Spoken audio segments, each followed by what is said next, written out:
Hi, my name is Jian Wei. I graduated from NYP in 2010, majored in interactive media. Today, I'm a senior product designer at Zendesk, based in San Francisco.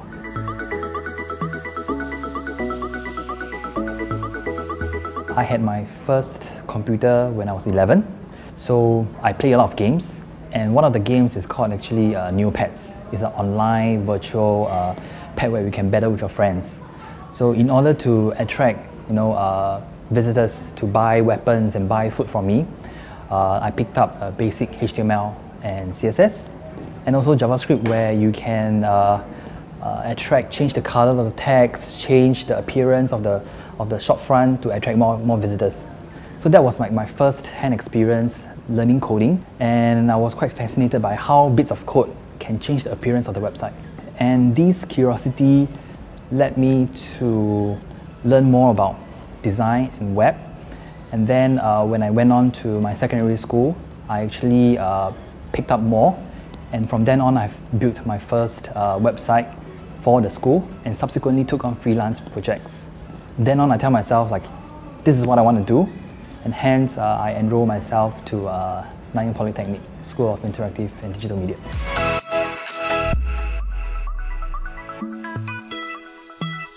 As a senior product designer at Zendesk, I lead the entire agent experience team for the support product. Customer expectations are changing. Taxis and Uber, they are not like new ideas, it's a customer expectation. When I press something, I want my ride to be here immediately. So what we do at Zendesk is that we provide customer support software. So imagine if you go online, you shop something, and something that you are unhappy of, you want to do exchange. You can email, you can do a phone call, you can even post it on Facebook wall and reach out to support. So Zendesk, we provide this software to the customers to interact with their customers.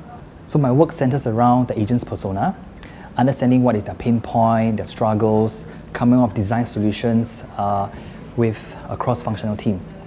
So I work with UX researchers, UX writers, software engineers, sales and marketing team to make sure that whatever that we build, where we design, caters and solve the problems for the agents.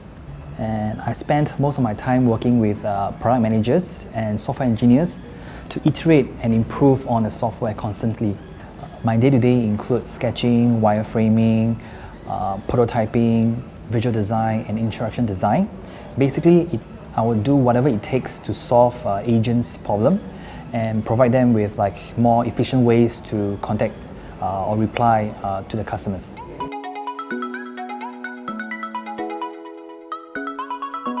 One of the interesting things that I do is customer visits. So I've been traveling to Kuala Lumpur, to Melbourne, and various parts of the states to visit agents on site. I remember once I visit a customer, there's like 50 agents in the room, and getting to see how agents actually use the software reminds me of who and why I designed for.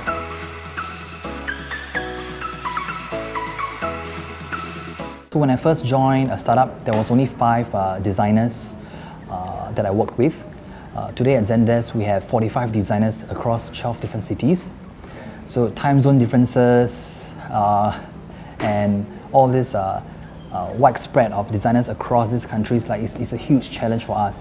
And in fact, any growing companies will also face similar challenges. So when I design something, in the past, when we have 5 designers, I just design it. I don't have to like document my design. I don't have to write instructions and all this. Because we are only 5 designers, so we just design within ourselves. But today, with like so many designers, whatever that I design, I have to document, I have to make sure that people know why I designed this, who I designed for, and with all this, right, it will be more clear to other designers and how they should follow, how they should design.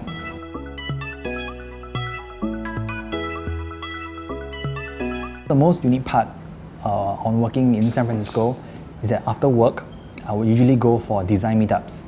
And in San Francisco itself, on average, there is like 3 to 4 product and design meetups in a month. So after work, I would go for these meetups and understand how designers in other companies, what are their struggles and what can I learn from. And all this, you can't really get it in Singapore because like most of the company like Uber, Airbnb, they're all based in San Francisco.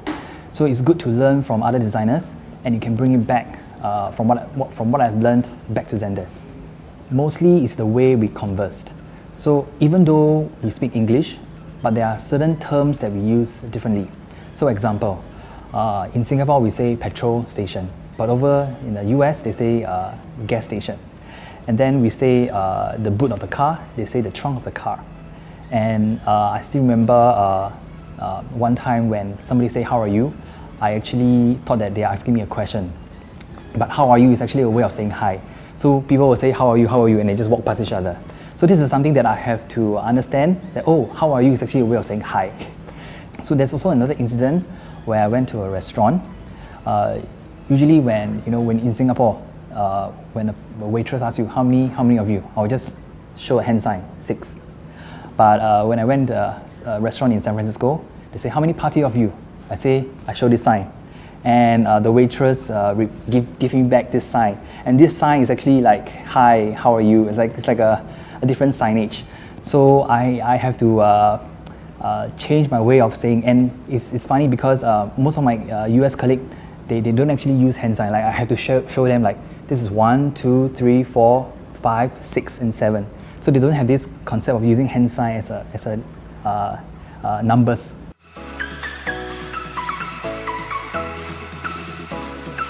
The most shocking culture is that my colleagues are very mindful of work-life balance. So I remember scheduling a meeting at 6 p.m. and only a few of them show up.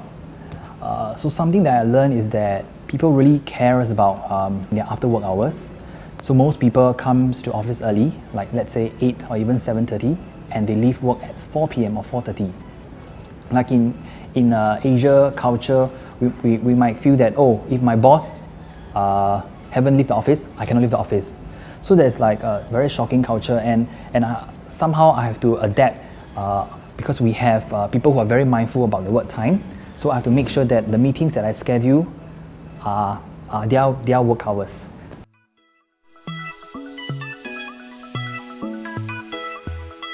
Students should seek more overseas internship to open up your minds, see what's out there, and also don't focus too much on the software tools. So like Adobe or like certain software that you should be focused on. You should focus on design fundamentals, on typography, colors, because software changes time to time. When I was in school, Adobe Flash was a thing, and then when I graduate, nobody used Adobe Flash. So I think it's important to be mindful of what you learned. Don't be just caught up into all this software, but also learn storytelling. Being good at design is one component. How to sell your design, how to tie this design and business strategy is important for the company. So for example, if you want to change a color of the website or a typeface of the entire website, you have to learn how to bring business value to the customers, and instead of just changing for the sake of changing.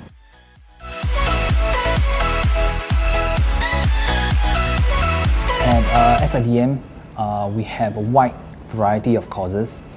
Even though I majored in interactive media, I get to learn motion graphics, I get to learn animation, video editing. All these let me expose to different parts of design. So design is very broad. There is like animation, there is motion graphics, there is graphic design, there is interface design. There's so many things that you could do with design. So in NYP, I managed to like cover or rather learn all these different skills and sort of understand like which one is most interesting to me, and from there I can actually pick up where I want to be my next career. So apart from the design skills that I learned in school, it's also the deadlines, tight deadlines. I remember having like my final year project. We only have like 3 months to come up with this huge project. How do you manage your time? How do you work with your peers? And all these are like lifelong skills that you really have to apply in your work.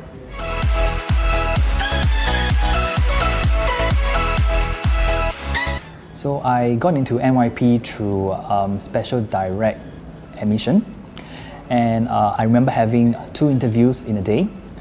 The first interview was with 2 lecturers, and when before you were interviewed, they will give you a blank piece of paper. And we went in for the interview, and two lecturers will go through and will review your portfolio, and then they will ask you some questions. And if you manage to pass the first interview, they will take a marker and then say, next round. And then you have to take out the paper and walk through the door. And some of us who are waiting outside, we were quite nervous because we don't know whether we will get the paper. Because if you don't get the paper, that means you didn't get through the next round. So I feel like, you know, I'm attending like American Idol, where once you finish the judges competition, you get out with like a paper. Oh, I've been to the next round. So that was like a very fond memory for me.